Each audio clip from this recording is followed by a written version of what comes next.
Hello प्यारे बच्चों, आशा करती हूँ आप सब स्वस्थ हैं और ये है आपकी English worksheet number 6 schedule to be done on 20 July 2021 for class 9 students. Students, your part 1 section 1 is based on reading. Reading skill के लिए बेटा आपका सेक्शन 1 जो आपके पेपर का होता है हमेशा रीडिंग स्किल पे बेस्ड होता है. 20 मार्क्स का होता है आउट ऑफ 80. तो उसी का ही आपके अब दो पैसेजेस आते हैं बेटा, एक डिस्क्रिप्टिव होता है और एक फैक्चुअल होता है. तो आज जो आपका फैक्चुअल पैसेज है उसकी तैयारी कराई जा रही है, उसकी प्रिपरेशन है. तो देखिए, हेलो स्टूडेंट्स, कोविड-19 gave us an opportunity to explore the role of internet and educational technology in our classrooms. कोविड-19 की वजह से देखिए ये ऑनलाइन स्टडीज़ और इन सब की हमें अपॉर्चुनिटी मिली. हम सब ने इसको एक्सप्लोर किया, जाना, ढूंढा कि किस तरह से हम कनेक्ट हो सकते हैं, किस तरह से हम अपनी पढ़ाई को आगे कंटिन्यू रख सकते हैं. जैसे कि हम टीचर्स ने भी आपको यूट्यूब के थ्रू अपनी जो भी हम लेसन पहुंचाना चाहते हैं, जिस वे में चाहते हैं, वीडियोस बनाई और आप तक पहुंचाई. आप बच्चों ने भी अलग अलग तरीके से गूगल मीट, यूट्यूब, व्हाट्सएप, इन सब का हमने यूज़ किया. बहुत सारे एजुकेशनल प्लेटफॉर्म्स भी आपने एक्सप्लोर किए जहाँ से आप और भी एक्स्ट्रा नॉलेज ले पाते हैं. तो इसके बेटा पॉजिटिव भी हैं और नेगेटिव इफ़ेक्ट्स भी हैं. पॉजिटिव है कि हमें बहुत सारी वास्ट नॉलेज आपको मिल पा रही है. आप अपनी मर्ज़ी से जब चाहें, जहाँ चाहें वहाँ पढ़ सकते हैं. कोई प्लेस टाइम की बाउंडेशन नहीं है आपको. लेकिन इसमें क्या हुआ, बच्चों ने कहीं ना कहीं बच्चे लेज़ी हो गए, बच्चे टाइम पे काम नहीं कर रहे हैं कई बार. तो वो क्या है, उसके ड्रॉबैक्स हैं. तो आज हम उसके पॉजिटिव और नेगेटिव दोनों इफ़ेक्ट्स को देखेंगे और आपको चूज़ करना है कि आपको उसके पॉजिटिव इफ़ेक्ट्स को लेना है या नेगेटिव. तो ऑब्वियसली हम लोग किसकी तरफ जाएंगे, हमें पॉजिटिव इफ़ेक्ट्स चाहिए, हम पॉजिटिविटी गेन करना चाहेंगे. Now when we are using it, let's look at its impact on us. तो इसका क्या असर है हम पे and reflect over. Read positive और negative aspects and answer the questions that follow. तो यहाँ पे हमें रोल ऑफ इंटरनेट या एजुकेशनल टेक्नोलॉजी है उसके पॉजिटिव और नेगेटिव इफ़ेक्ट बताए गए हैं. हमें उसे रीड करना है, एनालाइज करना है. और बेटा उन चीज़ों को देखिए, हमारी जो हैबिट्स हैं वो फॉर्म होती हैं जब हमारा सेल्फ कंट्रोल नहीं होता. बैड हैबिट्स तब होती हैं सेल्फ कंट्रोल लूज़ हो जाता है, और गुड हैबिट्स तब होती हैं जब सेल्फ कंट्रोल मेंटेन रहता है. तो सब कुछ सबसे पहले आप खुद के मॉनिटर बनिए, पॉजिटिव और नेगेटिव इफ़ेक्ट्स को समझकर उसे फॉलो करिए. First, it is an effective way to learn. बिल्कुल सही है बेटा, इफ़ेक्टिव वे है लर्न करने के लिए. वो चीज़ें जो आपको इमेजिन करनी पड़ती हैं, जो आप कई बार रिलेट नहीं कर पाते, एब्स्ट्रैक्ट होती हैं, वो यहाँ पर हम इंटरनेट के माध्यम से, एजुकेशनल टेक्नोलॉजी के माध्यम से बहुत ईजिली समझ पाते हैं. जैसे आप सोलर सिस्टम को देखिए, सोलर सिस्टम हमारे सामने नहीं है, लेकिन एनिमेटेड वीडियोस के थ्रू हम अर्थ कैसे रिवॉल्व कर रही है, कैसे रोटेट कर रही है, सन के चारों तरफ कैसे सभी प्लैनेट्स रिवॉल्व कर रहे हैं, ये सब चीज़ें हम उसे एनिमेटेड फॉर्म में देख पाते हैं. और एनिमेटेड स्टोरीज भी देखते हो आप, इंग्लिश की ग्रामर देखते हो, प्रैक्टिस एक्सरसाइजेज हैं, गेम्स हैं. तो ये सब एक्सप्लोर हो पाई just because of educational technology और इंटरनेट की फैसिलिटी से ये सब पॉसिबल हो पाया. तो ये है एक effective way of learning. Prepare students to use it in future careers. तो जो बच्चे आगे इसी में अपना फ्यूचर करियर बनाना चाहते हैं तो उनके लिए भी एक अपॉर्चुनिटी है उस चीज़ को सीखने की, एक्सप्लोर करने की. Students can learn at their own pace and revisit tools. बेटा आप अपनी मर्जी से, अभी आप ये वीडियो भी देख रहे हैं तो आप अपनी मर्जी से जिस भी समय चाहें, जैसे चाहें, अगर आप स्पीड से नहीं लिख पा रहे हैं, नहीं समझ पा रहे हैं, तो दोबारा वीडियो को देख सकते हैं, दोबारा इंटरनेट पे वो चीज़ सर्च कर सकते हैं. कोई चीज़ मिस हो गई है तो उसको रीस्टार्ट करके देख सकते हैं. तो it provides access to information on a large scale. और इतनी इन्फॉर्मेशन है, लार्ज स्केल में आपके पास इन्फॉर्मेशन अवेलेबल है. ये आपके ऊपर है कि आप कितने क्यूरियस हैं उस टॉपिक के बारे में जानने में. तो उससे रिलेटेड आपको सब कुछ मिल सकता है नेट पे. Students can self monitor there progress. आप खुद अपनी प्रोग्रेस को सेल्फ मॉनिटर कर सकते हो. बहुत सारे आपके ऐसे गूगल फॉर्म्स हैं, ऐसे एग्ज़ाम्स हैं, ऑब्जेक्टिव टाइप क्वेश्चन पेपर्स हैं जो नेट पे अवेलेबल हैं. तो आप खुद भी उस कंसेप्ट को कंप्लीट करने के बाद उस छोटे छोटे टेस्ट के थ्रू या अपनी नॉलेज को चेक करने के लिए डिफरेंट एक्टिविटीज़ के थ्रू मॉनिटर कर सकते हो कि आपने कितना उसे सीखा.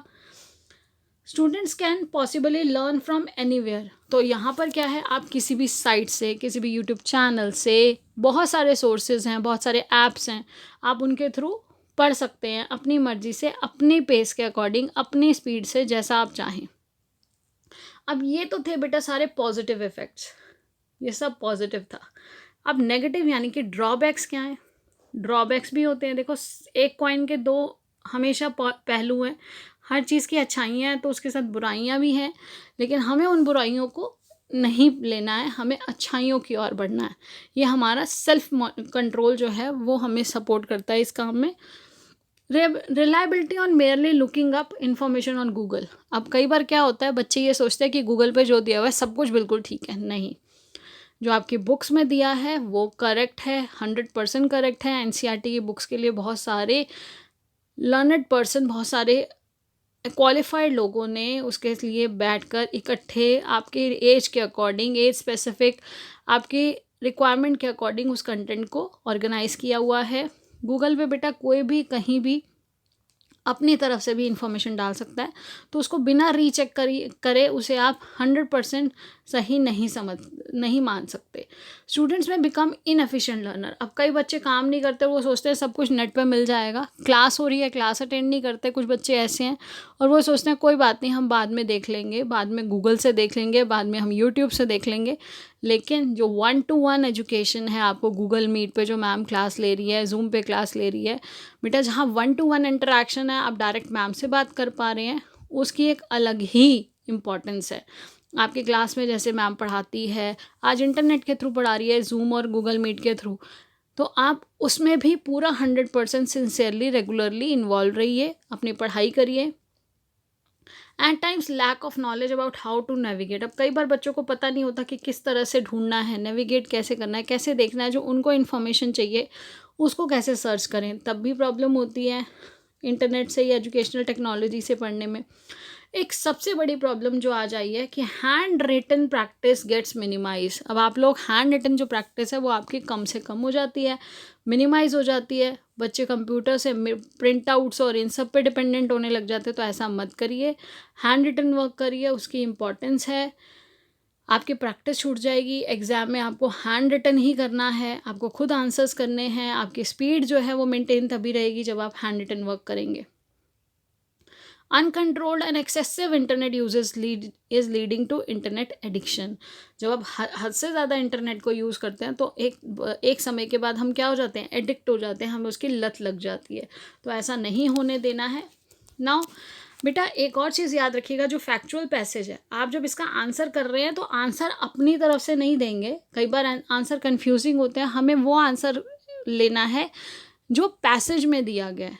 As per passage, as per given information जो आंसर करेक्ट है हमें उसी को ही एक्सेप्ट करना है। तो first, educational technology prepare students for dash because they get hands on practice and learn different tools. तो बेटा फ्यूचर करियर्स, जो एजुकेशनल टेक्नोलॉजी है वो बच्चों को फ्यूचर करियर के लिए प्रिपेयर करती है। क्यों? इससे खुद बच्चे, आजकल टेक्नोलॉजी का ज़माना है, कंप्यूटर से ही सब कुछ है, तो आप बच्चों को भी अब इंटरनेट का यूज़ करना आया, कंप्यूटर को यूज़ करना आया, तो कहीं ना कहीं आप अपने फ्यूचर करियर के लिए भी एफिशिएंट हो रहे हैं, उसकी स्किल्स डेवलप हो रही हैं आपकी। Students can learn at dash pace. तो आपने पढ़ा था कि आप अपनी पेस पे, अपनी ही स्पीड से, अपने अकॉर्डिंग, अपने ज़रूरत के अनुसार, आपके लर्निंग पेस के अकॉर्डिंग जिस तरह से आप सीख सकते हैं उस तरह से सीख सकते हैं जैसा आप चाहें, as per your choice. Addiction means dependency. Addiction क्या होता है? किसी चीज़ की लत लग गई, किसी चीज़ पर डिपेंडेंसी ऑन एनीथिंग, किसी चीज़ पे जब जिस पर हम निर्भर हो जाते हैं। Dash provides access to information on a large scale. तो बेटा ट्रीज, नेबर्स, इंटरनेट, प्लेग्राउंड। तो अभी हमने पढ़ा कि इंटरनेट प्रोवाइड करता है a large scale information. We can avoid internet addiction by, हम इंटरनेट के एडिक्शन कैसे रोक सकते हैं? सेल्फ कंट्रोल बनाएं, शॉर्ट ब्रेक्स लें, सेटिंग अ टाइम लिमिट, एक टाइम लिमिट बनाएं कि इससे ज़्यादा हम इंटरनेट का यूज़ नहीं करना है। तो क्या आंसर आएगा? All of these. Very good. Now, educational technology helps student learn और attend classes from। अब educational technology ने आपके लिए क्या कर दिया? ईजी और संभव कर दिया, पॉसिबल बनाया स्कूल से भी आप पढ़ सकते हैं, होम से भी पढ़ सकते हैं। You can learn from home, from school, from neighbourhood. कहीं भी पड़ोस में भी गए हैं आपके पास, आपका अगर डिवाइस है या आप जिस डिवाइस से कनेक्ट कर रहे हैं तो आप उसके थ्रू अपनी क्लास में कनेक्ट होकर कहीं से भी पढ़ सकते हैं। तो आंसर हो जाएगा anywhere. Handwriting practice generally gets dash by educational technology. तो बेटा अभी हमने पढ़ा कि हैंड राइटिंग प्रैक्टिस मिनिमाइज हो जाती है। हम उतना सुंदर, उतना फटाफट लिखने में कई बार उतने अच्छे से नीटली नहीं करते हैं काम, तो हैंड राइटिंग प्रैक्टिस कम हो जाती है। मिनिमाइज मतलब होता है कम हो जाना, और मैक्सिमाइज होता है ज़्यादा होना। To navigate on the internet does not refer to. Navigate मतलब क्या होता है बेटा? नेविगेट मतलब है कि आप बेटा नेविगेट करने का मतलब होता है कि आपने फटाफट, जैसे अब आप किसी शॉप में गए हैं, किसी जगह पर गए हैं, इसी तरह से इंटरनेट पे आप उसमें देखना, सर्च करना, जो आपके पर्पसफुल जो चीज़ है। ज़रूरी नहीं है कि आपने उसमें से कुछ लिया, लेकिन आप उसमें ढूंढते हैं, तो वो नेविगेट करना है। ऐसे ही ग्लांसिंग है कि किसी पेपर में किसी बुक को आपने फटाफट देखा, जो आपके पर्पस की चीज़ है आपने वो ढूंढी। फ्लिपिंग थ्रू भी उसी को कहते हैं। आपने कुछ पेजेस पलटे और आपका जो टॉपिक आपको चाहिए, सपोज़ एक एस्से है, एस्से राइटिंग के लिए आपको एस्से चाहिए, पैराग्राफ चाहिए, आर्टिकल चाहिए, तो आपने ग्रामर बुक में सारे वो आर्टिकल्स देखे या सारे पैसेजेस देखे और फिर देखा कि आपके रिलेटेड टॉपिक पे कौन सा है। इसके बाद है अबेंडन। अबेंडन मतलब होता है त्याग देना। तो यहाँ पे उसने कहा कि कौन सी चीज़ है डज नॉट रेफर टू, जो उससे संबंधित नहीं है। तो सब चीज़ें कुछ ना कुछ सीखने, कुछ ना कुछ सर्च करने से संबंधित है।